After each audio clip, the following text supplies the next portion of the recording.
ಇಂದು ಮಧ್ಯಾಹ್ನ ಪ್ರಾಯೋಜಕರು ಸನ್ premium refined sunflower oil, ಸಹ ಪ್ರಾಯೋಜಕರು Malabar golden diamonds, forks wagon, ocean pearl. ನಮಸ್ಕಾರ, ಇಂದು ಮಧ್ಯಾಹ್ನಕ್ಕೆ ಸ್ವಾಗತ. ನಾನು ಗೌತಮ್ ಶೆಟ್ಟಿ. ಮಧ್ಯಾಹ್ನದ ಹೆಲ್ತ್ ಬುಲೆಟಿನ್ ರಿಲೀಸ್ ಆಗಿದೆ. ಉಡುಪಿ ಜಿಲ್ಲೆಗೆ ಮುಂಬೈನ ಆಘಾತ ಮತ್ತೆ ಮುಂದುವರೆದಿದೆ. ಇವತ್ತು ಉಡುಪಿಯಲ್ಲಿ 4 ಪಾಸಿಟಿವ್ ಪ್ರಕರಣಗಳು ಬೆಳಕಿಗೆ ಬಂದಿವೆ.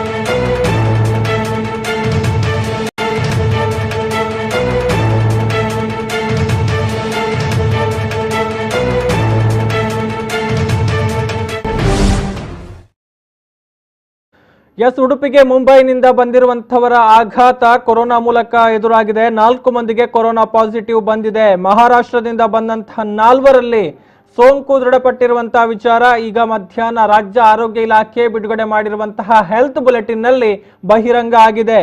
3 ಗಂಡಸರು ಮತ್ತು ಒಬ್ಬ ಮಹಿಳೆ ಸೋಂಕಿಗೆ ತುತ್ತಾಗಿರುವಂತಹ ವಿಚಾರ ಈ ಮೂಲಕ ತಿಳಿದು ಬರ್ತಾ ಇದೆ. ಪೇಷಂಟ್ ನಂಬರ್ 1286 ಅಂದ್ರೆ 24 ವರ್ಷದ ಪುರುಷ ಸೋಂಕಿಗೆ ತುತ್ತಾಗಿದ್ದಾರೆ. 1287 24 ವರ್ಷದ ಮಹಿಳೆಯಲ್ಲಿ ಸೋಂಕು ಪತ್ತೆಯಾಗಿದೆ. 1288 ಪೇಷಂಟ್ ನಂಬರ್ 1288 8 ವರ್ಷದ ಗಂಡು ಮಗು ಕೂಡ ಇಲ್ಲಿ ಸೋಂಕಿಗೆ ತುತ್ತಾಗಿರುವಂತಹ ವಿಚಾರಗಳು. ಪೇಷಂಟ್ ನಂಬರ್ 1289 38 ವರ್ಷದ ಪುರುಷರಲ್ಲಿ ಕೂಡ ಸೋಂಕು ಕಾಣಿಸಿಕೊಂಡಿರುವಂತಹ ವಿಚಾರವನ್ನ ರಾಜ್ಯದ ಆರೋಗ್ಯ ಇಲಾಖೆ ರಿಲೀಸ್ ಆಗಿರುವಂತಹ ಹೆಲ್ತ್ ಬುಲೆಟಿನ್ ನಲ್ಲಿ ಬಹಿರಂಗಗೊಂಡಿದೆ. ಮಹಾರಾಷ್ಟ್ರದಿಂದ ಬಂದಿದ್ರು, ಕ್ವಾರಂಟೈನ್ ನಲ್ಲಿ ಇವರನ್ನ ಇರಿಸಲಾಗಿತ್ತು. ಈ ಮೂಲಕ ಉಡುಪಿ ಜಿಲ್ಲೆಯಲ್ಲಿ ಕೊರೋನಾ ಪಾಸಿಟಿವ್ ಸಂಖ್ಯೆ 15ಕ್ಕೆ ಏರಿಕೆಯಾಗಿದೆ. ಈ ನಡುವೆ ದಕ್ಷಿಣ ಕನ್ನಡ ಜಿಲ್ಲೆ ಬೆಳಗ್ಗಿನ ಅವಧಿಯಲ್ಲಿ ಸಮಾಧಾನಕರ ವಿಚಾರವನ್ನ ಕಾಣ್ತಾ ಇದೆ. ದಕ್ಷಿಣ ಕನ್ನಡ ಜಿಲ್ಲೆಯಲ್ಲಿ ಯಾವುದೇ ಪಾಸಿಟಿವ್ ಪ್ರಕರಣಗಳು ಇವತ್ತು ಬೆಳಗ್ಗಿನ ವೇಳೆಯಲ್ಲಿ ಕಂಡು ಬಂದಿಲ್ಲ. ಉಡುಪಿಯಲ್ಲಿ ಈ ಮೂಲಕ ಕೊರೋನಾ ಪಾಸಿಟಿವ್ ಸೋಂಕಿತರ ಸಂಖ್ಯೆ 15ಕ್ಕೆ ಏರಿಕೆಯಾಗಿದೆ ಎನ್ನುವಂತಹ ವಿಚಾರವನ್ನು ನಾವು ಗಮನಿಸಬಹುದು.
ಪಾಸಿಟಿವ್ ಪ್ರಕರಣಗಳ ಸಂಖ್ಯೆ 15ಕ್ಕೆ ಏರಿಕೆಯಾಗಿದೆ. ಒಂದು ಹಂತದಲ್ಲಿ ಸಂಪೂರ್ಣವಾಗಿ ಕೊರೋನಾ ಮುಕ್ತ ಜಿಲ್ಲೆಯಾಗಿದ್ದಂತಹ ಪ್ರದೇಶ, ಆ ಬಳಿಕ ಮತ್ತೆ ಅಂದ್ರೆ ಹೊರ ರಾಜ್ಯಗಳು ಮತ್ತು ಹೊರ ದೇಶಗಳಿಂದ ಬಂದವರಿಂದ ಈಗ ಉಡುಪಿ ಜಿಲ್ಲೆಯಲ್ಲಿ ಮತ್ತೆ ಪಾಸಿಟಿವ್ ಪ್ರಕರಣಗಳ ಸಂಖ್ಯೆ ಏರಿಕೆಯಾಗ್ತಾ ಇದೆ ಅನ್ನುವಂಥದ್ದನ್ನು ನಾವು ಇಲ್ಲಿ ಅತ್ಯಂತ ಸ್ಪಷ್ಟವಾಗಿ ಗಮನಿಸಬಹುದು. ಅಂದ್ರೆ ಇದ್ಯಾವುದು ಕೂಡ ಸ್ಥಳೀಯವಾಗಿ ಅಥವಾ ಸಾಮುದಾಯಿಕವಾಗಿ ಹರಡಿ ಆ ಮೂಲಕ ಸೋಂಕಿಗೆ ತುತ್ತಾದವರನ್ನ ಅಲ್ಲ.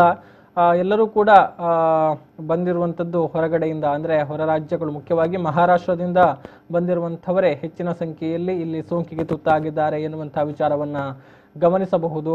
ಅಂದರೆ ಆಯಾ ಜಿಲ್ಲಾಡಳಿತಗಳು ಎಲ್ಲವೂ ಕೂಡ ಈಗ ಮುನ್ನೆಚ್ಚರಿಕಾ ಕ್ರಮಗಳನ್ನು ತೆಗೆದುಕೊಳ್ತಾ ಇದೆ. ಬರುವಂತಹ ಯಾರನ್ನು ಕೂಡ ನೇರವಾಗಿ ಮನೆಗೆ ಕಳುಹಿಸುವಂತಹ ಪ್ರಕ್ರಿಯೆಗಳಿಲ್ಲ.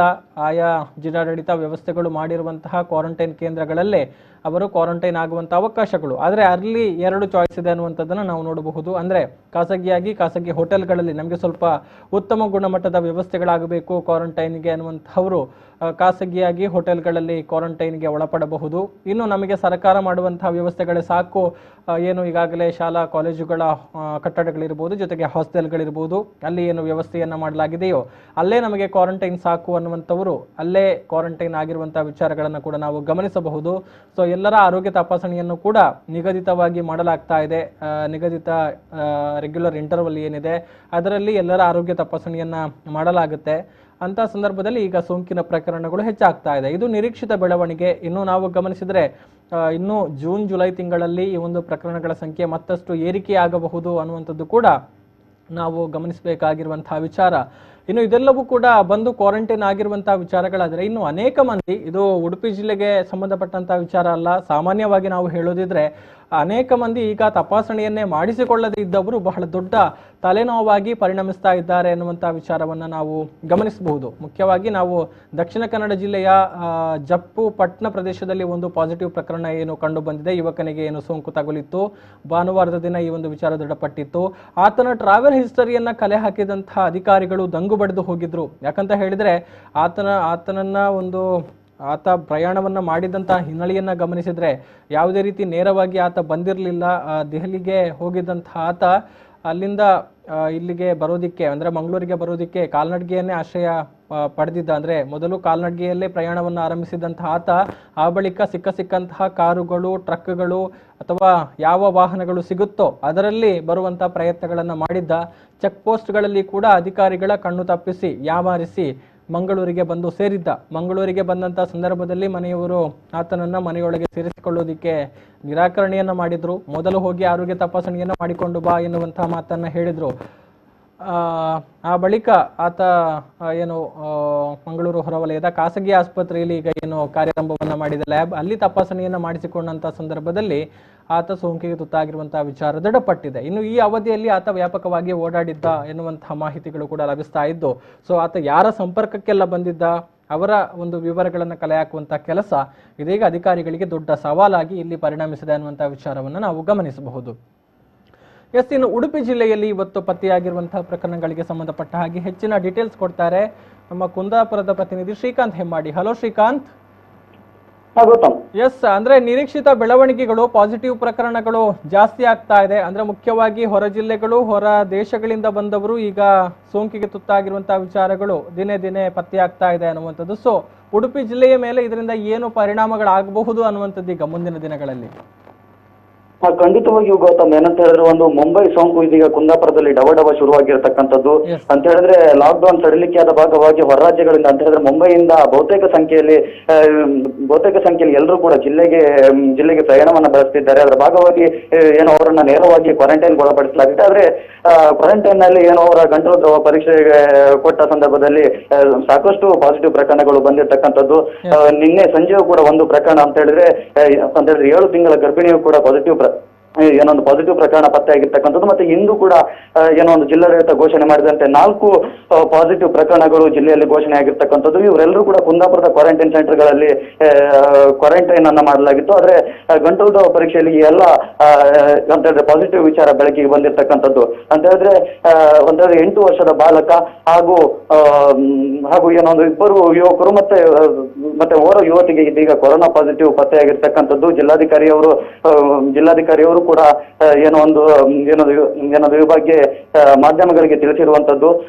ಟೋಟಲ್ ಆಗಿ ಇದೀಗ ಜಿಲ್ಲೆಯಲ್ಲಿ ನಿನ್ನೆ ಸರಿಸುಮಾರು 11 ಪಾಸಿಟಿವ್ ಪ್ರಕರಣಗಳಿತ್ತು. ಆದ್ರೆ ಇಂದು 4 ಪ್ರಕರಣ ಸೇರ್ಪಡೆಯಾಗಿ ಟೋಟಲ್ ಆಗಿ ಏನೊಂದು ಜಿಲ್ಲೆಯಲ್ಲಿ ಒಂದು 15 ಪ್ರಕರಣ ಪಾಸಿಟಿವ್ ಪ್ರಕರಣ ಹೊರಬಂದಿರತಕ್ಕಂಥದ್ದು. ಗೌತಮ್, ಎಸ್, ಇನ್ನು ಏನು ಕುಂದಾಪುರದಲ್ಲಿ ಕ್ವಾರಂಟೈನ್ ಆಗಿದ್ರು, ಇವತ್ತು ಪಾಸಿಟಿವ್ ಬಂದಿರುವಂತಹ 4 ವ್ಯಕ್ತಿಗಳು ಯಾವಾಗ ಮಹಾರಾಷ್ಟ್ರದಿಂದ ಬಂದಿದ್ರು ಅನ್ನುವಂಥದ್ದು, ಅಂದ್ರೆ ಇವರೆಲ್ಲರೂ ಕೂಡ ಒಂದೇ ಕುಟುಂಬಕ್ಕೆ ಸೇರಿದವರು ಅಥವಾ ಬೇರೆ ಬೇರೆ ಕುಟುಂಬಕ್ಕೆ ಸೇರಿದವರ ಏನು ಅನ್ನುವಂಥದ್ದು, ಈ ಬಗ್ಗೆ ಏನಾದರೂ ಹೆಚ್ಚಿನ ಡೀಟೇಲ್ಸ್ ಇದೆಯಾ ಅಂತ ಶ್ರೀಕಾಂತ್? ಈಗ ಗೌತಮ್, ಸದ್ಯ ಹೆಚ್ಚಿನ ಡೀಟೇಲ್ಸ್ ಯಾವುದೂ ಕೂಡ ಕೊಡ್ತಾ ಇಲ್ಲ ಜಿಲ್ಲಾಧಿಕಾರಿ ಅವರು. ಒಂದಂತೂ ಕನ್ಫರ್ಮ್ ಆಗಿರ್ತಕ್ಕಂಥದ್ದು, ಅವರೆಲ್ಲರೂ ಏನೋ 12 ಮತ್ತು 13ನೇ ತಾರೀಕಿಗೆ ಬಂದಿರ್ತಕ್ಕಂಥವ್ರು. ಅವರು ನೇರವಾಗಿ ಶಿರೂರು ಚೆಕ್ ಪೋಸ್ಟ್ ಮೂಲಕ ಅಲ್ಲಿ ತಪಾಸಣೆ ನಡೆಸಿ ನೇರವಾಗಿ ಕುಂದಾಪುರದ ಕೋಟೇಶ್ವರದ ರಿಸೀವಿಂಗ್ ಸೆಂಟರ್ ಅಲ್ಲಿ ಅವರನ್ನ ಮತ್ತೆ ತಪಾಸಣೆಗೆ ಒಳಪಡಿಸಿ ಅವರನ್ನ ವಿವಿಧ ಕ್ವಾರಂಟೈನ್ ಕೇಂದ್ರಗಳಿಗೆ ಒಳಪಡಿಸಲಾಗಿತ್ತು.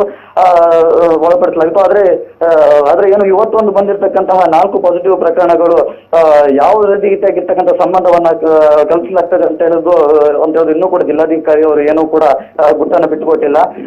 ಇನ್ನಷ್ಟೇ ಅಂತ ಹೇಳಿದ್ರೆ ಸಂಜೆಯ ಹೆಲ್ತ್ ಬುಲೆಟಿನ್ ವೇಳೆಯಲ್ಲಿ ಮತ್ತಷ್ಟು ವಿಚಾರವನ್ನ ಜಿಲ್ಲಾಧಿಕಾರಿ ಅವರು ಕೊಡ್ತಾರೆ ಅಂತಕ್ಕಂಥದ್ದು ಮಾಹಿತಿ ಇದೀಗ ಬರ್ತಾ ಇದೆ ಗೌತಮ್. ಎಸ್, ಇನ್ನು ನಾವು ಈ ಒಂದು ಪಾಸಿಟಿವ್ ಪ್ರಕರಣಗಳನ್ನ ಹೊರತುಪಡಿಸಿ ಇನ್ನಿತರ ವಿಚಾರಗಳ ಬಗ್ಗೆ ಮಾತನಾಡೋದಿದ್ರೆ, ಈಗಾಗಲೇ ಸಾರಿಗೆ ವ್ಯವಸ್ಥೆಗೆ ರಾಜ್ಯ ಸರ್ಕಾರ ಗ್ರೀನ್ ಸಿಗ್ನಲ್ ಕೊಟ್ಟಿದೆ. ಆದರೂ ಕೂಡ ಕೆಲವೊಂದು ಜಿಲ್ಲೆಗಳಲ್ಲಿ ಇನ್ನೂ ಕೂಡ ಕಾರ್ಯಾರಂಭ ಸಮರ್ಪಕವಾಗಿ ಆಗಿಲ್ಲ ಅನ್ನುವಂಥ ವಿಚಾರಗಳನ್ನು ನಾವು ನೋಡಬಹುದು. ಸೊ ಉಡುಪಿ, ಕುಂದಾಪುರಕ್ಕೆ ಸಂಬಂಧಪಟ್ಟ ಹಾಗೆ ಸಾರಿಗೆ ವ್ಯವಸ್ಥೆಯಲ್ಲಿ ಏನಾದರೂ ಬದಲಾವಣೆಗಳಾಗಿದೆಯಾ ಈಗ ಅನ್ನುವಂಥ ಶ್ರೀಕಾಂತ್? ಖಂಡಿತವಾಗಿಯೂ ಗೌತಮ್, ಸಾರಿಗೆ ವ್ಯವಸ್ಥೆಯಲ್ಲಿ ಮಹತ್ತರವಾಗಿರ್ತಕ್ಕಂಥ ಬದಲಾವಣೆ ಆಗಿರ್ತಕ್ಕಂಥದ್ದು. ನಿನ್ನೆ ರಾಜ್ಯದಲ್ಲಿ ಏನೊಂದು ಲಾಕ್ಡೌನ್ ಸಡಿಲಿಕೆಯನ್ನ ಮಾಡಿದ್ರು. ಅದರ ಭಾಗವಾಗಿ KSRTC ಬಸ್ಗಳು ನಾಳೆಯಿಂದ ರಸ್ತೆಗಿಳಿತವೆ ಅಂತಕ್ಕಂಥದ್ದು ರಾಜ್ಯದ ಮುಖ್ಯಮಂತ್ರಿ ಅವರ ಒಂದು ಮಾತಾಗಿರ್ತಕ್ಕಂಥದ್ದು. ಅದರಂತೆ ಇಂದು ಬೆಳಗ್ಗೆ ಕುಂದಾಪುರ KSRTC ಬಸ್ ಸ್ಟ್ಯಾಂಡ್ ನಿಂದ ಒಂದು 7-8 ಬಸ್ಗಳು ಬೆಂಗಳೂರಿಗೆ ಪ್ರಯಾಣವನ್ನು ಬೆಳೆಸಿರುವಂತದ್ದು. ಇದು ನೇರವಾಗಿ ಶಿವಮೊಗ್ಗ ಮಾರ್ಗವಾಗಿ ಬೆಂಗಳೂರಿಗೆ ಪ್ರಯಾಣವನ್ನು ಬೆಳೆಸಿತ್ತು. ಸಾಕಷ್ಟು ಸಂಖ್ಯೆಯಲ್ಲಿ ಅಂತ ಹೇಳಿದ್ರೆ ಸಾಕಷ್ಟು ಸಂಖ್ಯೆಯಲ್ಲಿ ಪ್ರಯಾಣಿಕರು ಆನ್ಲೈನ್ ಮೂಲಕ ಮುಂಗಡ ಟಿಕೆಟ್ ಬುಕ್ ಅನ್ನ ಮಾಡಿದ್ರು. ಅದರ ಭಾಗವಾಗಿ ಇಂದು ಕೂಡ ಬೆಳಗಿನಿಂದಲೂ ಕೂಡ KSRTC ಬಸ್ ಸ್ಟ್ಯಾಂಡ್ ನಲ್ಲಿ ಸಾಕಷ್ಟು ಜನಸಂಖ್ಯೆ ಇದ್ದಿರುವಂತದ್ದು ಮತ್ತು ಸಾಮಾಜಿಕ ಅಂತರವು ಕೂಡ ಸಾಕಷ್ಟು ಒತ್ತು ಕೊಡಲಾಗಿತ್ತು. ಮತ್ತು ಬಸ್ ಸ್ಟ್ಯಾಂಡ್ ನಲ್ಲಿ ಕೂಡ ಸ್ಯಾನಿಟೈಸರ್ ವ್ಯವಸ್ಥೆಯನ್ನು ಕೂಡ ಮಾಡಲಾಗಿತ್ತು. ಮಾಸ್ಕ್ ಇಲ್ಲದವರಿಗೆ ಕೂಡ ಬಸ್ಸಿನ ಒಳಗೆ ಪ್ರವೇಶವನ್ನ ಕೊಡ್ತಾಗಿರ್ಲಿಲ್ಲ. ಕೇವಲ ಮಾಸ್ಕ್ ಇದ್ದವರಿಗೆ ಮಾತ್ರ ಬಸ್ಸಿಗೆ ಪ್ರವೇಶವನ್ನ ಕೊಡ್ತಿದ್ರು. ಸಾಕಷ್ಟು ಸಂಖ್ಯೆಯಲ್ಲಿ ಇಂದು ಬೆಳಗ್ಗೆ ಅಂತ ಹೇಳಿದ್ರೆ ಲಾಕ್ಡೌನ್ ಸಡಿಲಿಕೆ ಅದರ ಭಾಗವಾಗಿ ರಾಜಧಾನಿ ಬೆಂಗಳೂರಿನಲ್ಲಿ IT BT ಕಂಪನಿಗಳು ಸಾಕಷ್ಟು ಬಹುತೇಕ IT BT ಕಂಪನಿಗಳು ಪ್ರಾರಂಭವಾಗಿತ್ತು. ಆ ಹಿನ್ನೆಲೆಯಲ್ಲಿ ಎಲ್ಲರೂ ಕೂಡ ಲಾಕ್ಡೌನ್ ಭಾಗವಾಗಿ ಊರಿಗೆ ಮರಳಿದ್ರಿಂದ ಹಿನ್ನೆಲೆಯಲ್ಲಿ ಅವರಿಗೆ ತುರ್ತಾಗಿ ಕೆಲಸಕ್ಕೆ ಹಾಜರಾಗಬೇಕು ಅಂತೇಳಿ ಅಲ್ಲಿ ಕಂಪನಿಗಳು ಖಡಕ್ ಆಗಿ ಸೂಚನೆಯನ್ನ ಕಲ್ಪಿಸಲಾಗಿತ್ತು. ಆದ್ರೆ ಇವರಿಗೆ ಹೋಗ್ಲಿಕ್ಕೆ ವ್ಯವಸ್ಥೆ ಇಲ್ಲದ ಭಾಗವಾಗಿ ಸಾಕಷ್ಟು ಅಂತ ಹೇಳಿದ್ರೆ ಸರ್ಕಾರಕ್ಕೆ ಒತ್ತಾಯವನ್ನ ತರ್ತಾ ಇದ್ರು. ಸೋಷಿಯಲ್ ಮೀಡಿಯಾಗಳಲ್ಲಿ ಕೂಡ ಸಾಕಷ್ಟು ಬರಹಗಳನ್ನು ಪ್ರಕಟಿಸಿ ರಾಜ್ಯ ಸರ್ಕಾರಕ್ಕೆ ರಾಜ್ಯ ಸರ್ಕಾರದ ಗಮನ ಹರಿಸಲು ಸಾಧ್ಯವಾಗಿತ್ತು. ಆ ನಿಟ್ಟಿನಲ್ಲಿ ಲಾಕ್ಡೌನ್ ಸಡಿಲಿಕೆ ಆದ ಹಿನ್ನೆಲೆಯಲ್ಲಿ ಇದೀಗ ಬಸ್ ಸಂಚಾರವು ಕೂಡ ಅವರಿಗೆ ಸಾಕಷ್ಟು ಸಹಾಯಕಾರಿಯಾಗಿರ್ತಕ್ಕಂಥದ್ದು. ಸಾಕಷ್ಟು ಸಂಖ್ಯೆಯಲ್ಲಿ ಇಂದು ಕುಂದಾಪುರದಿಂದ ಕೂಡ ಎಲ್ಲರೂ ಕೂಡ ಬೆಂಗಳೂರಿಗೆ ಪ್ರಯಾಣವನ್ನು ಕೂಡ ಬೆಳೆಸಿರುವಂತದ್ದು ಗೌತಮ್. ಎಸ್, ಇನ್ನು ನಾವು ಜನರ ಪ್ರತಿಕ್ರಿಯೆ ಬಗ್ಗೆ ಮಾತನಾಡಿದ್ರೆ ಜನರ ರೆಸ್ಪಾನ್ಸ್ ಹೇಗಿದೆ ಅಂದ್ರೆ ವ್ಯವಸ್ಥೆಗಳೆಲ್ಲವೂ ಕೂಡ ಒಂದೊಂದು ಹಂತವಾಗಿ ಸಡಿಲಿಕೆ ಆಗ್ತಾ ಇದೆ. ಇದು ಒಂದು ಭಾಗ ಆದ್ರೆ ಮತ್ತೊಂದು ಭಾಗದಲ್ಲಿ ಪಾಸಿಟಿವ್ ಪ್ರಕರಣಗಳ ಸಂಖ್ಯೆ ಹೆಚ್ಚಳವಾಗ್ತಾ ಇದೆ. ಸೊ ಎರಡನ್ನು ತುಲನೆ ಮಾಡಿ ನೋಡಿದಾಗ ಜನರ ರೆಸ್ಪಾನ್ಸ್ ಇದಕ್ಕೆ ಹೇಗಿದೆ ಅಂತ ಶ್ರೀಕಾಂತ್? ಈಗ ಗೌತಮಿ, ಇಲ್ಲಿ ನಾವು ಬಹಳಷ್ಟು ಮುಖ್ಯವಾದ ಅಂಶವನ್ನು ಗಮನಿಸಬೇಕಾಗ್ತದೆ ಅಂತ ಹೇಳಿದ್ರೆ ಸರ್ಕಾರವೂ ಕೂಡ ಕರೋನಾದೊಂದಿಗೆ ಬದುಕಿ ಅಂತಕ್ಕಂಥ ಒಂದು ಹೇಳಿಕೆ ಇರ್ತಕ್ಕಂಥದ್ದು. ಇದು ಸಾಮಾನ್ಯ ಜನರಲ್ಲೂ ಕೂಡ ಸಾಕಷ್ಟು ಪ್ರಶ್ನೆಗಳನ್ನ ಕಾಡ್ತಾ ಇದೆ. ಅಂತ ಹೇಳಿದ್ರೆ ಲಾಕ್ಡೌನ್ ಸಡಿಲಿಕೆಯಾದ ಭಾಗ ಅಂತ ಹೇಳಿದ್ರೆ ಹೊರ ರಾಜ್ಯಗಳಿಂದ ಬಂದಿರತಕ್ಕಂಥ ಕ್ವಾರಂಟೈನ್ ಇದ್ದವರಿಗೆ ಮಾತ್ರ ಉಡುಪಿ ಜಿಲ್ಲೆಯಲ್ಲಿ ಪಾಸಿಟಿವ್ ಪ್ರಕರಣ ಪತ್ತೆ ಆಗ್ತಿರ್ತಕ್ಕಂಥದ್ದು. ಆ ನಿಟ್ಟಿನಲ್ಲಿ ಬೇರೆ ಅಂತ ಹೇಳಿದ್ರೆ ಉಳಿದ ಜನಗಳು ಯಾವುದೇ ರೀತಿಯಾಗಿರ್ತಕ್ಕಂಥ ಆತಂಕ ಪಡುವ ದಾರಿ ಬೇಡ ಅಂತಕ್ಕಂಥದ್ದು ಜಿಲ್ಲಾಡಳಿತದ ಮಾತಾಗಿರ್ತಕ್ಕಂಥದ್ದು. ಆ ನಿಟ್ಟಿನಲ್ಲಿ ಹೊರ ರಾಜ್ಯಗಳಿಂದ ಯಾರು ಬರ್ತಾರೆ ಅವರನ್ನ ನೇರವಾಗಿ ಕ್ವಾರಂಟೈನ್ ಮಾಡೋದ್ರಿಂದಾಗಿ ಬೇರೆ ಯಾರಿಗೆ ಸೋಂಕು ತಗುಲುವುದಿಲ್ಲ ಅಂತಕ್ಕಂಥದ್ದು ಇದೀಗ ಸಾಮಾನ್ಯ ಜನರ ಮಾತಾಗಿರ್ತಕ್ಕಂಥದ್ದು. ಆ ನಿಟ್ಟಿನಲ್ಲಿ ಇನ್ನಷ್ಟು ಅಂತ ಹೇಳಿದ್ರೆ ಭಾನುವಾರ ಸಂಪೂರ್ಣ ಲಾಕ್ಡೌನ್ ಮಾಡಬೇಕು ಅಂತೇಳಿ ರಾಜ್ಯ ಸರ್ಕಾರ ಘೋಷಣೆಯನ್ನು ಮಾಡಿತ್ತು. ಅದ್ರ ಭಾಗವಾಗಿ ಸಾಕಷ್ಟು ಪರ ವಿರೋಧಗಳ ಚರ್ಚೆ ಕೂಡ ಕುಂದಾಪುರ ಭಾಗದಲ್ಲಿ ಕೂಡ ಆಗ್ತಾ ಇರ್ತಕ್ಕಂಥದ್ದು. ಅಂತ ಹೇಳಿದ್ರೆ ಎಲ್ಲ ದಿನಗಳಲ್ಲೂ ಕೂಡ ಲಾಕ್ಡೌನ್ ಸಡಿಲಿಕೆ ಮಾಡಿ ಭಾನುವಾರ ಯಾಕೆ ಲಾಕ್ಡೌನ್ ಅಷ್ಟೊಂದು ಸ್ಟ್ರಿಕ್ಟ್ ಮಾಡಿರುವಂತದ್ದು ಅಂತೇಳಿ ಎಲ್ಲರೂ ಕೂಡ ಸಾಧಕ ಬಾಧಕ ವಿಚಾರಗಳ ಬಗ್ಗೆ ಸಾಕಷ್ಟು ಚರ್ಚೆ ಆಗ್ತಿರ್ತಕ್ಕಂಥದ್ದು ಗೌತಮ್. ಎಸ್, ಈ ನಡುವೆ Tekkatte petrol pump seal down ಆಗಿತ್ತು. ಮಂಡ್ಯದ ಸೋಂಕಿತ ವ್ಯಕ್ತಿಯ ಸಂಪರ್ಕಕ್ಕೆ ಬಂದಿರುವಂತಹ ಹಿನ್ನೆಲೆಯಲ್ಲಿ ಆ ಸೀಲ್ ಡೌನ್ ತೆರವಾಗಿದೆ ಅನ್ನುವಂತ ಮಾಹಿತಿ ಕೂಡ ಈಗ ಬರ್ತಾ ಇರುವಂತದ್ದು. ಸೊ ಇದರ ಬಗ್ಗೆ ಏನಿದೆ ಹೆಚ್ಚಿನ ಡೀಟೇಲ್ಸ್ ಅಂತ ಶ್ರೀಕಾಂತ್? ಗೌತಮ್, ಖಂಡಿತವಾಗಿಯೂ ಕಳೆದ ಒಂದು ಏನೊಂದು ಜಿಲ್ಲೆಯಲ್ಲಿ ಸಾಕಷ್ಟು ತೀವ್ರ ತಲ್ಲಣ ಮೂಡಿಸಿರ್ತಕ್ಕಂಥ ಪ್ರಕರಣ ಏನೊಂದು ತೆಕ್ಕಟ್ಟೆ ಪೆಟ್ರೋಲ್ ಬಂಕ್ ಪ್ರಕರಣವಾಗಿರ್ತಕ್ಕಂಥದ್ದು ಅಂತ ಹೇಳಿದ್ರೆ, ಏನೊಂದು ಮಂಡ್ಯಕ್ಕೆ ಪ್ರಯಾಣ ಬೆಳೆಸಿರ್ತಕ್ಕಂಥ ಒಬ್ಬ ವ್ಯಕ್ತಿಯಲ್ಲಿ ಲಾರಿ ಮುಖಾಂತರ ಬಂದು ಅಲ್ಲಿ ವಿಶ್ರಾಂತಿಯನ್ನ ಪಡೆದು ಮುಂದೆ ಪ್ರಯಾಣವನ್ನ ಬೆಳೆಸ್ತಾನೆ. ಆ ಬಳಿಕ ಅವನಿಗೆ ಮಂಡ್ಯದಲ್ಲಿ ಏನೋ ಕೊರೋನಾ ಪಾಸಿಟಿವ್ ಸೋಂಕು ಪತ್ತೆಯಾಗಿದ್ದ ಹಿನ್ನೆಲೆಯಲ್ಲಿ ಆತನ ಟ್ರಾವೆಲ್ ಹಿಸ್ಟ್ರಿಯನ್ನ ತೆಗೆದಾಗ ಆತ ಏನೊಂದು ಕುಂದಾಪುರ ತಾಲೂಕಿನ ಏನೊಂದು ತೆಕ್ಕಟ್ಟೆ ಪೆಟ್ರೋಲ್ ಬಂಕ್ ಬಳಿಯಲ್ಲಿ ಸ್ನಾನ ಮಾಡಿ ಸ್ವಲ್ಪ ಹೊತ್ತು ವಿಶ್ರಾಂತಿ ಪಡೆದಿರುವುದು ಏನೊಂದು ಗಮನಕ್ಕೆ ಬರ್ತದೆ. ಆ ನಿಟ್ಟಿನಲ್ಲಿ ಸಾಕಷ್ಟು ಶೀಘ್ರಗತಿಯಲ್ಲಿ ಅಲ್ಲಿನ CCTV ಕ್ಯಾಮೆರಾಗಳನ್ನ ತಡೆದಾಗ ಅಲ್ಲಿ ಕೂಡ ಸಾಕಷ್ಟು ದೃಶ್ಯಾವಳಿಗಳು ಆತ ಏನೊಂದು ವಿಶ್ರಾಂತಿ ಪಡೆದಿರು ಮತ್ತು ಸ್ನಾನ ಮಾಡತಕ್ಕಂಥ ದೃಶ್ಯಾವಳಿಗಳು ಏನೊಂದು CCTVಯಲ್ಲಿ ಏನೊಂದು ಸರಿಯಾಗಿರ್ತಕ್ಕಂಥದ್ದು. ಆ ನಿಟ್ಟಿನಲ್ಲಿ ಅಲ್ಲಿ ಯಾರು ಪೆಟ್ರೋಲ್ ಬಂಕ್ ಸಿಬ್ಬಂದಿಗಳಿಗೆ ಇದ್ರು ಅವರನ್ನ ಅಂತ ಹೇಳಿದ್ರೆ ಪೆಟ್ರೋಲ್ ಬಂಕ್ ಮಾಲೀಕನು ಸೇರಿ 12 ಜನ ಸಿಬ್ಬಂದಿಗಳನ್ನ ತಕ್ಷಣವೇ ಕ್ವಾರಂಟೈನ್ ಮಾಡಿ ಆ ಒಂದು ಪೆಟ್ರೋಲ್ ಬಂಕ್ ಅನ್ನ ಸೀಲ್ ಡೌನ್ ಮಾಡಲಾಗಿತ್ತು. ಆದ್ರೆ ಎಲ್ಲ ಅಂತ ಹೇಳಿದ್ರೆ ಮಾಲೀಕರು ಸೇರಿ 12 ಮಂದಿ ಸಿಬ್ಬಂದಿಗಳಿಗೆ ಏನೊಂದು ಇದೀಗ ಕ್ವಾರಂಟೈನ್ ಅವಧಿ ಮುಕ್ತಾಯಗೊಂಡಿರ್ತಕ್ಕಂಥದ್ದು. ಅಂತ ಹೇಳಿದ್ರೆ ಪೆಟ್ರೋಲ್ ಬಂಕ್ ಸೀಲ್ ಡೌನ್ ಮಾಡಿ ಏನೊಂದು 20 ದಿನಗಳ ಬಳಿಕ ಜಿಲ್ಲಾಡಳಿತ ಏನೊಂದು ಸೀಲ್ ಡೌನ್ ಅನ್ನ ತೆರವುಗೊಳಿಸಿರ್ತಕ್ಕಂಥದ್ದು. ನಿನ್ನೆಯಿಂದಲೂ ಕೂಡ ತೆಕ್ಕಟ್ಟೆ ಪೆಟ್ರೋಲ್ ಬಂಕ್ ಸದ್ಯ ಕಾರ್ಯಾಚರಿಸ್ತಿರ್ತಕ್ಕಂಥದ್ದು. ಎಲ್ಲ ಸೇವೆಗಳು ಕೂಡ ಅಲ್ಲಿ ಲಭ್ಯವಾಗಿರ್ತಕ್ಕಂಥದ್ದು. ಆ ನಿಟ್ಟಿನಲ್ಲಿ ಮುಂಜಾಗ್ರತಾ ಕ್ರಮವಾಗಿ ಜಿಲ್ಲಾಡಳಿತ ಏನು ನಿಯಮಗಳನ್ನು ಕೊಟ್ಟಿದೆ ಅವೆಲ್ಲವನ್ನು ಕೂಡ ಕಟ್ಟುನಿಟ್ಟಾಗಿ ಪಾಲಿಸ್ತಿರ್ತಕ್ಕಂಥದ್ದು. ಅಂತ ಹೇಳಿದ್ರೆ ಏನೊಂದು ಸ್ಯಾನಿಟೈಸರ್ ವ್ಯವಸ್ಥೆ ಇರ್ಬೋದು ಮತ್ತು ಮಾಸ್ಕ್ ಇಲ್ಲದವರಿಗೂ ಕೂಡ ಏನೊಂದು ಉಚಿತವಾಗಿ ಮಾಸ್ಕ್ ಕೊಡುವಂತಹ ಒಂದು ಪ್ರಕ್ರಿಯೆಗಳು ಕೂಡ ತೆಕ್ಕಟ್ಟೆ ಪೆಟ್ರೋಲ್ ಬಂಕ್ ನಲ್ಲಿ ಇದೀಗ ನಡೀತಾ ಇದೆ. Gautam, yes, thank you Srikanth, ತಮ್ಮೆಲ್ಲ ವಿಸ್ತೃತ ಮಾಹಿತಿಗಾಗಿ.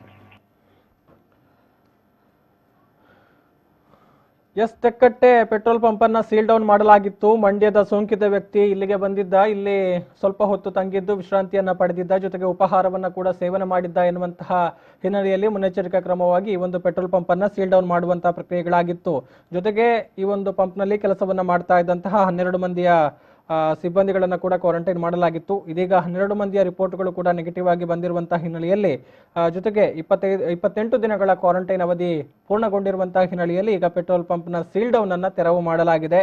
ಈಗಾಗಲೇ ಪೆಟ್ರೋಲ್ ಪಂಪ್ ಈಗ ಸಾರ್ವಜನಿಕರ ಸೇವೆಗೆ ತೆರೆದುಕೊಂಡಿದೆ, ಕಾರ್ಯಚಟುವಟಿಕೆಯನ್ನ ಮತ್ತೆ ಆರಂಭಿಸಿದೆ ಎನ್ನುವಂತಹ ಡೀಟೇಲ್ಸ್ ಕೂಡ ಬರ್ತಾ ಇದೆ.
ಎಸ್, ರಾಜ್ಯದಲ್ಲಿ ಒಂದು ಕಡೆಯಿಂದ ಲಾಕ್ಡೌನ್ ಸಡಿಲಿಕೆಯಾಗಿ ಬರ್ತಾ ಇದ್ರೆ ಮತ್ತೊಂದು ಕಡೆಯಿಂದ ಪತ್ತೆಯಾಗ್ತಾ ಇರುವಂತಹ ಪಾಸಿಟಿವ್ ಪ್ರಕರಣಗಳ ಸಂಖ್ಯೆ ಕೂಡ ಅಷ್ಟೇ ಪ್ರಮಾಣದಲ್ಲಿ ಏರಿಕೆಯಾಗ್ತಾ ಇದೆ.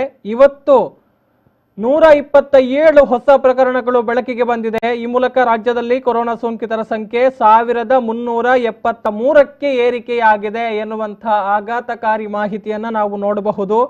ಇವತ್ತು ಅಂದ್ರೆ ನಿನ್ನೆ ಸಂಜೆ 5 ಗಂಟೆಯಿಂದ ಇವತ್ತು ಮಧ್ಯಾಹ್ನ 12 ಗಂಟೆಯವರೆಗೆ 127 ಹೊಸ ಪಾಸಿಟಿವ್ ಪ್ರಕರಣಗಳು ಬೆಳಕಿಗೆ ಬಂದಿದೆ. ಈ ಪೈಕಿ ಮಂಡ್ಯ ಅತ್ಯಧಿಕ ಪ್ರಕರಣಗಳು ಅಂದ್ರೆ 62 ಪ್ರಕರಣಗಳನ್ನ ಇವತ್ತು ಕಂಡಿದೆ. ದಾವಣಗೆರೆ ಜಿಲ್ಲೆಯಲ್ಲಿ 19, ಬೆಂಗಳೂರಿನಲ್ಲಿ 5 ಪ್ರಕರಣಗಳು ಬೆಳಕಿಗೆ ಬಂದಿದೆ. ಉಡುಪಿ ಜಿಲ್ಲೆಯಲ್ಲಿ ಈಗಾಗಲೇ ಗಮನಿಸಿದಂತಹ 4 ಪ್ರಕರಣಗಳು, ಕಲಬುರಗಿಯಲ್ಲಿ 11, ಚಿಕ್ಕಮಗಳೂರಿನಲ್ಲಿ 2 ಪಾಸಿಟಿವ್ ಪ್ರಕರಣಗಳು ಬೆಳಕಿಗೆ ಬಂದಿದೆ. ಶಿವಮೊಗ್ಗದಲ್ಲಿ 12 ಪ್ರಕರಣಗಳು, ಚಿತ್ರದುರ್ಗದಲ್ಲಿ 1, ಉತ್ತರ ಕನ್ನಡದಲ್ಲಿ 4, ಹಾಸನದಲ್ಲಿ 3, ಯಾದಗಿರಿಯಲ್ಲಿ 1, ವಿಜಯಪುರದಲ್ಲಿ ಮತ್ತು ಗದಗದಲ್ಲಿ ತಲಾ 1 ಪಾಸಿಟಿವ್ ಪ್ರಕರಣಗಳು ರಿಪೋರ್ಟ್ ಆಗಿದೆ. ಈಗ ಮಧ್ಯಾಹ್ನ 12 ಗಂಟೆ ಹೊತ್ತಿಗೆ ರಿಲೀಸ್ ಆಗಿರುವಂತಹ ಹೆಲ್ತ್ ಬುಲೆಟಿನ್ನಲ್ಲಿ ಈವರೆಗೆ ರಾಜ್ಯದಲ್ಲಿ 40 ಮಂದಿ ಕೊರೋನಾಗೆ ಬಲಿಯಾಗಿದ್ದು 530 ಮಂದಿಯಷ್ಟೇ ಚೇತರಿಕೆಯಾಗಿ ಮನೆಗೆ ಮರಳಿದ್ದಾರೆ, ಆಸ್ಪತ್ರೆಗಳಿಂದ ಡಿಸ್ಚಾರ್ಜ್ ಆಗಿದ್ದಾರೆ ಎನ್ನುವಂತಹ ವಿಚಾರಗಳು ತಿಳಿದು ಬರ್ತಾ ಇರುವಂಥದ್ದು. ಇನ್ನು ಬಳ್ಳಾರಿಯಲ್ಲಿ 3 ಬಲಿಯಾಗಿರುವಂಥದ್ದು. ಸೋಂಕು ದೃಢಪಟ್ಟಿರುವಂತಹ 61 ವರ್ಷದ ವ್ಯಕ್ತಿಯೊಬ್ಬರು ಮೃತಪಟ್ಟಿದ್ದಾರೆ. ಇತ್ತೀಚೆಗೆ ಹೃದಯ ಸಂಬಂಧಿ ಶಸ್ತ್ರಚಿಕಿತ್ಸೆಗೆ ಒಳಗಾಗಿದ್ರು, ಅವರಲ್ಲಿ ಸೋಂಕು ಕಾಣಿಸಿಕೊಂಡಿತ್ತು. ಮತ್ತೊಂದು ಪ್ರಕರಣದಲ್ಲಿ ವಿಜಯಪುರದ 65 ವರ್ಷದ ವ್ಯಕ್ತಿ ಮೇ 18ರಂದು ಮೃತಪಟ್ಟಿದ್ರು. ಅವರ ರಿಪೋರ್ಟ್ ಇವತ್ತು ಬಂದಿದೆ. ಅದರಲ್ಲಿ ಅವರು ಕೂಡ ಸೋಂಕಿಗೆ ತುತ್ತಾಗಿರುವಂತಹ ವಿಚಾರ ದೃಢಪಟ್ಟಿದೆ. 3ನೇ ಪ್ರಕರಣದಲ್ಲಿ ಬೆಂಗಳೂರಿನ 54 ವರ್ಷದ ವ್ಯಕ್ತಿ ಕೊರೋನಾ ಸೋಂಕಿನಿಂದ ಮೇ 18ರಂದು ಅಂದ್ರೆ ನಿನ್ನೆ ಸಂಜೆ ವೇಳೆಗೆ ಮೃತಪಟ್ಟಿದ್ದಾರೆ ಎನ್ನುವಂತಹ ಮಾಹಿತಿಯನ್ನ ಬುಲೆಟಿನ್ನಲ್ಲಿ ಬಹಿರಂಗಪಡಿಸಲಾಗಿದೆ.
ಮಂಗಳೂರಿನ ಎಪಿಎಂಸಿ ಯಾರ್ಡ್ಗೆ ಕಾಂಗ್ರೆಸ್ನ ಸತ್ಯಶೋಧನಾ ಸಮಿತಿ ಭೇಟಿ ಕೊಟ್ಟಿದೆ ಎನ್ನುವಂತಹ ಅಪ್ಡೇಟ್ಸ್ ಬರ್ತಾ ಇದೆ.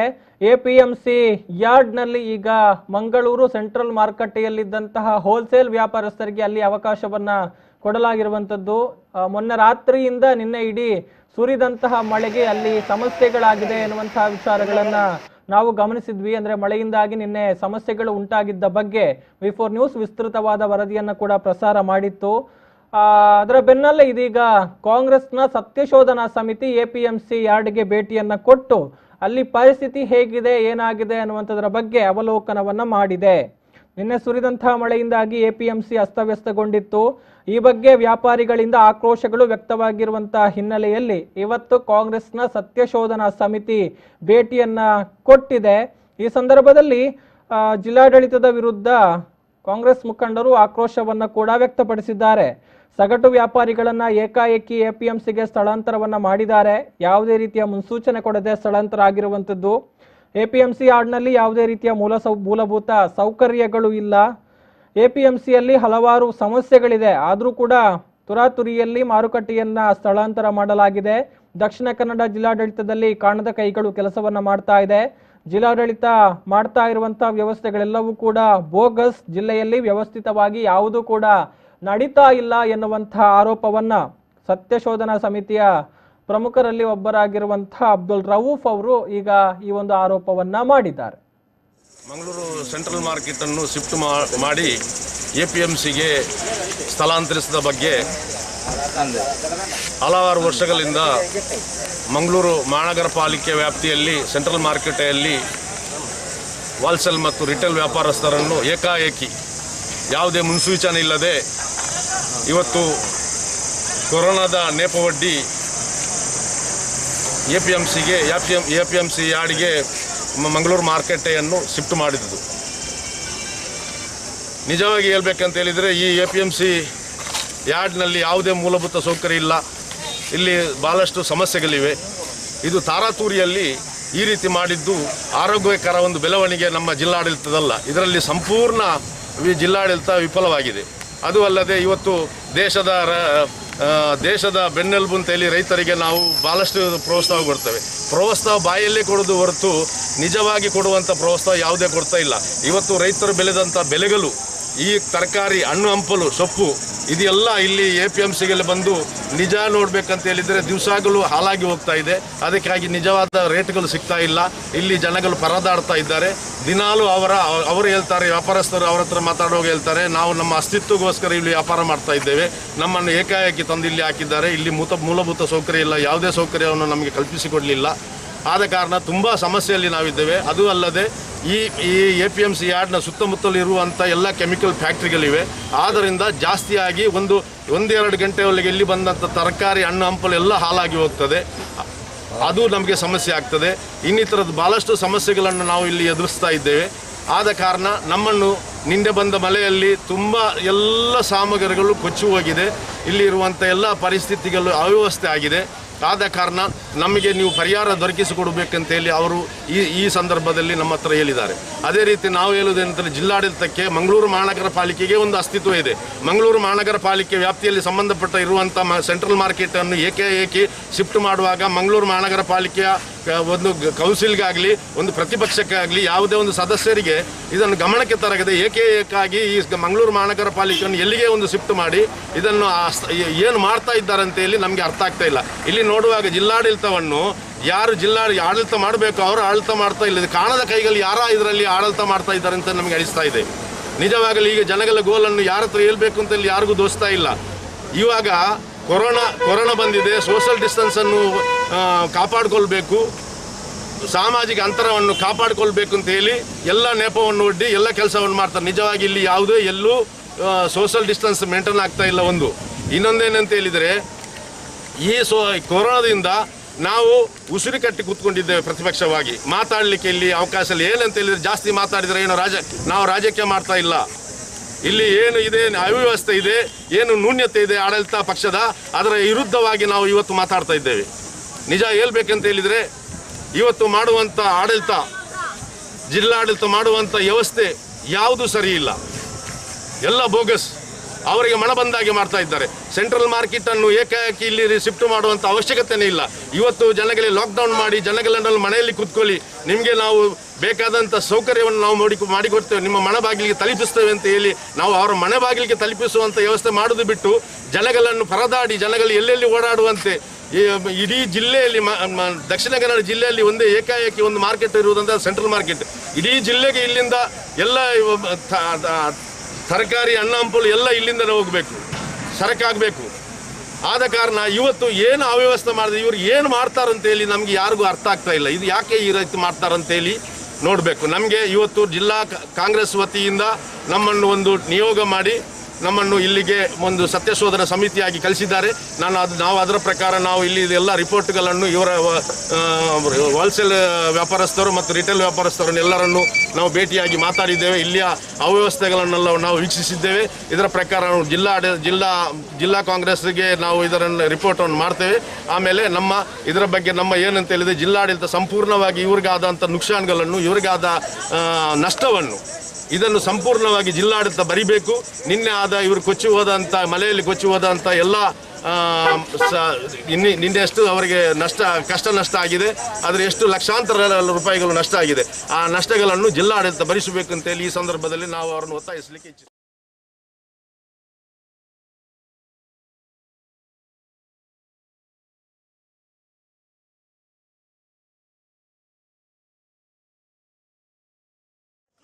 ಆಶ್ವಾಸನೆ ಕೊಡ್ತಿದ್ದೀರಿ ನಿಕ್ಲಿ ಇಂಚೆಂಚ ಮಲ್ಪಲೆ ನಿಕ್ಲೆ ವ್ಯವಸ್ಥೆ ಮತ್ತು ಕರೆಕ್ಟ್ ಮುಲ್ಪ ಬತ್ತ ತೂನಾಗ ಹೆಂಗೆ ಎಲ್ಲೇ ಗೊತ್ತು ಜತ ಫಸ್ಟ್ಗೆ ಮುಲ್ಪ ಬತ್ತ ನನಗೆ ಇಂಚೆಂಚ ಹಾಳಾಪನೊಂದು ಗೊತ್ತು ಜತ ಮೇಲೆ ಪೂರ ಸೇರುತ್ತೆ 16,000 ಜನ ಮಕ್ಕಳಿಗೆ ಏನೆಲ್ಲ ವ್ಯವಸ್ಥೆ ಪೂರ ಇಲ್ಲ ನೋಡಿ ಪಾಪ ಕೆಲವೊಂದಿಲ್ಲ ಹಿಂಗೆ ದಾದ ಮಲ್ಕೊಡ್ತಾ ಎಂತ ದಾದ ಮಲ್ಕೊಡು ಬಂಡಿ ಎಂಗ್ಲೆಲ್ಲ ವ್ಯವಸ್ಥೆ ಕೊಡುತ್ತ ಎಂಗ್ಲ ಎತ್ತ ಬತ್ತ ದಾದ ಮಲ್ಕೊಡು ಬಂಡಿ ಆನಂದ ಬೇರೆ ಇತ್ತಲ್ಲ ಅವು ಇಂಚಿನಾಗಲೇ ಧರ್ಮ ಅಂಗಡಿ 14 ತಾರೀಕು ಮಾತ್ರ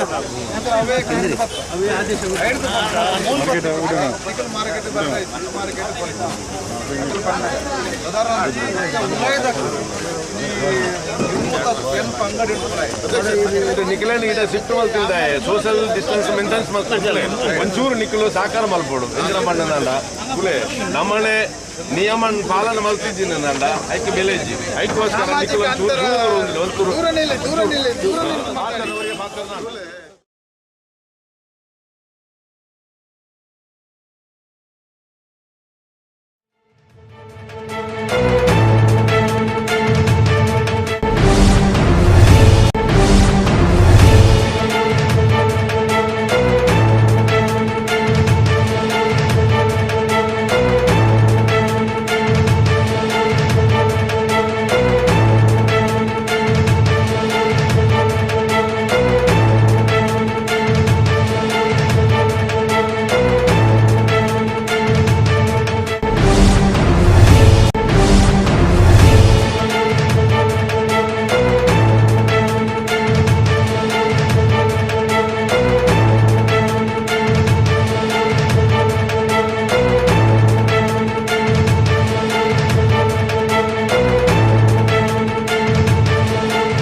ಎಸ್, ಮಂಗಳೂರಿನ ವಿಚಾರಕ್ಕೆ ಬಂದ್ರೆ ಜೂನ್ ತನಕವೂ ಕೂಡ ಖಾಸಗಿ ಬಸ್ಗಳು ರಸ್ತೆಗೆ ಇಳಿಯೋದು ಡೌಟ್ ಎನ್ನುವಂತಹ ಮಾಹಿತಿ ಬರ್ತಾ ಇದೆ. ಯಾಕಂತ ಹೇಳಿದ್ರೆ ಖಾಸಗಿ ಬಸ್ ಮಾಲಕರ ಜೊತೆಗೆ ಸಾರಿಗೆ ಪ್ರಾಧಿಕಾರದ ಸಭೆ ನಡೆದಿದೆ. ಬಸ್ ಮಾಲಕರ ಸಂಘ ಮತ್ತು RTO ಅಧಿಕಾರಿಗಳು ಈ ಒಂದು ಸಭೆಯಲ್ಲಿ ಪಾಲ್ಗೊಂಡಿದ್ರು. RTO ಜೊತೆಗಿನ ಸಭೆಯಲ್ಲಿ ಬಸ್ ಮಾಲಕರು ಅನೇಕ ಬೇಡಿಕೆಗಳನ್ನು ಈಗ ಮುಂದೆ ಇಟ್ಟಿದ್ದಾರೆ. ಮೇ ಅಂತ್ಯದವರೆಗೂ ಕೂಡ ನಾವು ಬಸ್ ಓಡಿಸೋದಿಕ್ಕೆ ಸಾಧ್ಯ ಇಲ್ಲ ಎನ್ನುವಂತ ಮಾತುಗಳನ್ನ ಸಭೆಯಲ್ಲಿ ಹೇಳಿದ್ದಾರೆ ಎನ್ನುವಂತ ಬಗ್ಗೆ ಮಾಹಿತಿಗಳು ಲಭಿಸ್ತಾ ಇದೆ. ಜೂನ್ ಬಳಿಕ ಬಸ್ ಓಡಿಸೋದಿಕ್ಕೆ ಸರ್ಕಾರದ ಮುಂದೆ ಹಲವು ಷರತ್ತುಗಳನ್ನು ಕೂಡ ಇಟ್ಟಿದ್ದಾರೆ.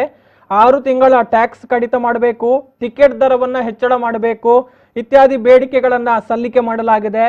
ಬೇಡಿಕೆ ಈಡೇರಿಕೆ ಆಗದೇ ಇದ್ರೆ ಜೂನ್ ಬಳಿಕವೂ ಕೂಡ ಮಂಗಳೂರಿನಲ್ಲಿ ಖಾಸಗಿ ಬಸ್ಗಳ ಸಂಚಾರ ಅನುಮಾನ ಅನ್ನುವಂತ ವಿಚಾರಗಳು ತಿಳಿದು ಬರ್ತಾ ಇರುವಂತದ್ದು. ಸದ್ಯಕ್ಕೀಗ ಜಿಲ್ಲೆಯ ವಿಚಾರವನ್ನ ನಾವು ಗಮನಿಸಿದ್ರೆ ಆಲ್ಮೋಸ್ಟ್ 2 ತಿಂಗಳಿನಿಂದ ಯಾವುದೇ ರೀತಿಯ ಖಾಸಗಿ ಬಸ್ಗಳು ರಸ್ತೆಗೆ ಇಳಿದಿಲ್ಲ. ಹೀಗಾಗಿ ಎಲ್ಲರೂ ಕೂಡ ನಷ್ಟವನ್ನು ಅನುಭವಿಸ್ತಾ ಇದ್ದಾರೆ. ಬಸ್ ಮಾಲಕರು, ಬಸ್ನಲ್ಲಿ ಕೆಲಸ ಮಾಡ್ತಾ ಇದ್ದಂತಹ ಚಾಲಕರು, ಸಿಬ್ಬಂದಿಗಳು ಎಲ್ಲರೂ ಕೂಡ ಈಗ ಸಂಕಷ್ಟಕ್ಕೆ ತುತ್ತಾಗಿದ್ದಾರೆ. ಸರ್ಕಾರ ಗಮನ ಹರಿಸದೇ ಇದ್ದಲ್ಲಿ ನಮ್ಮ ನಷ್ಟದ ಪ್ರಮಾಣ ಮತ್ತಷ್ಟು ಹೆಚ್ಚಳ ಆಗುತ್ತೆ. ಹೀಗಾಗಿ ಸರ್ಕಾರ ಗಮನವನ್ನು ಹರಿಸಬೇಕು ಅನ್ನುವಂತಹ ಬೇಡಿಕೆಗಳನ್ನ ಈ ಒಂದು ಸಭೆಯಲ್ಲಿ ಪ್ರಸ್ತಾಪ ಮಾಡಲಾಗಿದೆ. ಇನ್ನು ಮಂಗಳೂರಿನಲ್ಲಿ ಖಾಸಗಿ ಬಸ್ಗಳು ಸಂಚರಿಸದೇ ಇದ್ರೆ ಸಾರಿಗೆ ವ್ಯವಸ್ಥೆ ಸಂಪೂರ್ಣವಾಗಿ ಸ್ತಬ್ಧಗೊಳ್ಳುತ್ತೆ ಅನ್ನುವಂತಹ ವಿಚಾರಗಳನ್ನ ಕೂಡ ನಾವು ಗಮನಿಸಬಹುದು. ಎಸ್, ಈ ಬಗ್ಗೆ ಮಾತನಾಡೋದಕ್ಕೆ ನಮ್ಮ ಜೊತೆಗೆ ದಕ್ಷಿಣ ಕನ್ನಡ ಜಿಲ್ಲಾ ಸಿಟಿ ಬಸ್ ಮಾಲಕರ ಸಂಘದ ಅಧ್ಯಕ್ಷರಾಗಿರುವಂತಹ ದಿಲ್ರಾಜ್ ಆಳ್ವ ಅವರು ನೇರ ಸಂಪರ್ಕದಲ್ಲಿದ್ದಾರೆ. ಸರ್ ನಮಸ್ತೆ. ನಮಸ್ತೆ. ನಮಸ್ತೆ. ಎಸ್, ಅಂದ್ರೆ ಮುಖ್ಯವಾಗಿ ತಮ್ಮದು ಕೂಡ ಅನೇಕ ಬೇಡಿಕೆಗಳಿತ್ತು ಈ ಒಂದು ಬಸ್ ಸಂಚಾರವನ್ನ ಮತ್ತೆ ಆರಂಭಿಸುವಂತ ನಿಟ್ಟಿನಲ್ಲಿ. ಸೊ ಇವತ್ತು ಸಭೆಯಾಗಿದೆ ಅನ್ನುವಂತ ಮಾಹಿತಿಗಳು.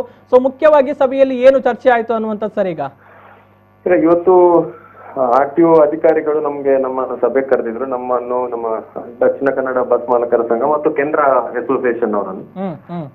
ಇಲ್ಲಿ ನಮ್ದು ಪ್ರಮುಖವಾಗಿ 2 ಬೇಡಿಕೆಗಳಿತ್ತು. ಒಂದು ನಮ್ಮ ಪ್ರೈಸ್ ಹೈಕ್ ಮಾಡ್ಬೇಕಂತ ಹೇಳಿ, ಮತ್ತೆ ಇನ್ನೊಂದು ಟ್ಯಾಕ್ಸ್ ಅಲ್ಲಿ ಎಕ್ಸಾಮ್ಷನ್ ಮಾಡ್ಬೇಕು, 6 ತಿಂಗಳ ಎಕ್ಸಾಮ್ಷನ್ ಕೊಡ್ಬೇಕಂತ ಹೇಳಿ ನಮ್ಮ 2 ಪ್ರಮುಖವಾದ ಬೇಡಿಕೆಗಳಿದ್ವು.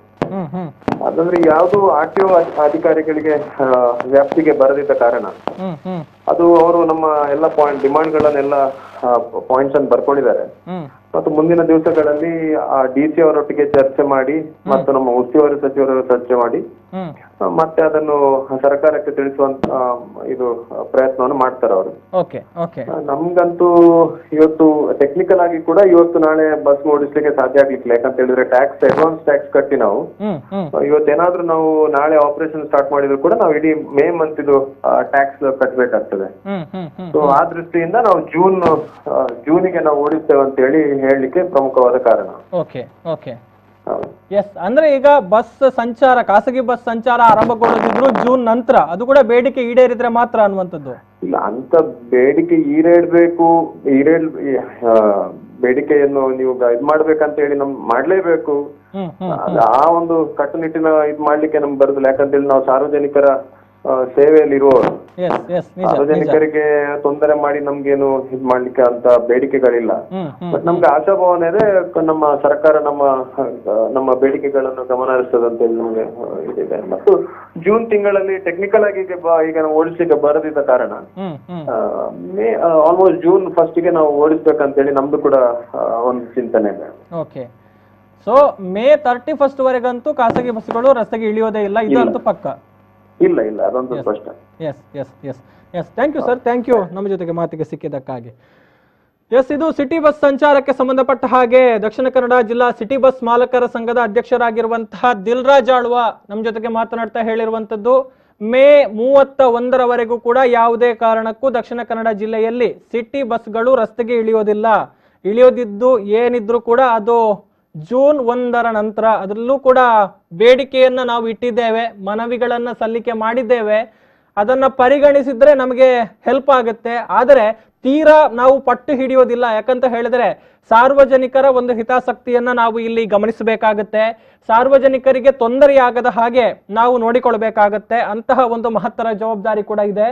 ಯಾಕೆ ಅಂತ ಹೇಳಿದ್ರೆ ಮಂಗಳೂರು ನಗರವನ್ನ ನಾವು ಪ್ರಮುಖವಾಗಿ ಗಮನಿಸಿದ್ರೆ, ಕೇವಲ ಮಂಗಳೂರು ನಗರ ಅಂತಲ್ಲ, ಬಹುತೇಕ ದಕ್ಷಿಣ ಕನ್ನಡ ಜಿಲ್ಲೆಯ ಪ್ರದೇಶಗಳಲ್ಲಿ ಪ್ರಮುಖವಾಗಿ ಸಂಪರ್ಕಕ್ಕೆ ಅಥವಾ ಒಂದು ಪ್ರಮುಖವಾಗಿ ಸಾರಿಗೆಯ ವ್ಯವಸ್ಥೆ ಆಗಿರುವಂತದ್ದು ಸಿಟಿ ಬಸ್ಗಳ ಮೂಲಕ ಅಥವಾ ಖಾಸಗಿ ಬಸ್ಗಳ ಮೂಲಕ. ಹೀಗಾಗಿ ಖಾಸಗಿ ಬಸ್ಗಳ ಸೇವೆ ಸಂಪೂರ್ಣವಾಗಿ ಸ್ಥಗಿತಗೊಂಡ್ರೆ ಯಾವ ಲಾಕ್ಡೌನ್ ತೆರವಾದ್ರೂ ಕೂಡ ಜಿಲ್ಲೆಯಲ್ಲಿ ದೊಡ್ಡ ಮಟ್ಟಿನ ಪರಿಣಾಮ ಆಗೋದಿಲ್ಲ. ಯಾಕಂತ ಹೇಳಿದ್ರೆ ಜನರು ಬರೋದಿಕ್ಕೆ ಬಸ್ನ ವ್ಯವಸ್ಥೆಗಳಿಲ್ಲದೆ ಇರುವಂತಹ ಕಾರಣ ಅನೇಕ ಚಟುವಟಿಕೆಗಳು ಸಂಪೂರ್ಣವಾಗಿ ಸ್ತಬ್ಧವಾಗುತ್ತೆ.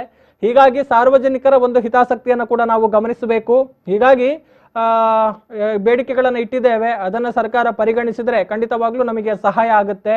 ಆದರೂ ಕೂಡ ಈಗ ಮೇ 31ರವರೆಗೆ ಟೆಕ್ನಿಕಲ್ ರೀಸನ್ಗಳಿಂದಾಗಿ ನಾವು ರಸ್ತೆಗೆ ಇಳಿಸಿದ್ರು ಅದು ಕೂಡ ಜೂನ್ 1ರಿಂದ ಅನ್ನುವಂತಹ ಮಾತುಗಳನ್ನ ಇಲ್ಲಿ ಅತ್ಯಂತ ಸ್ಪಷ್ಟವಾಗಿ ಹೇಳಿದ್ದಾರೆ.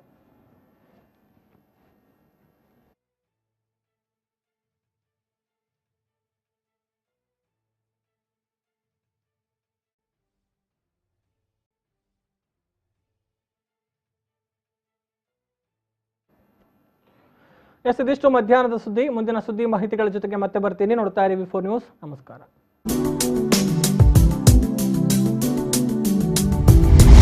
ಇಂದು ಮಧ್ಯಾಹ್ನ ಪ್ರಾಯೋಜಕರು ಸನ್ ಪ್ರೀಮಿಯಂ ರಿಫೈನ್ಡ್ ಸನ್ಫ್ಲವರ್ ಆಯಿಲ್, ಸಹ ಪ್ರಾಯೋಜಕರು Malabar golden diamonds, forks wagon, ocean pearl. Hospital Research and Diagnostic Center, 200-bedded multi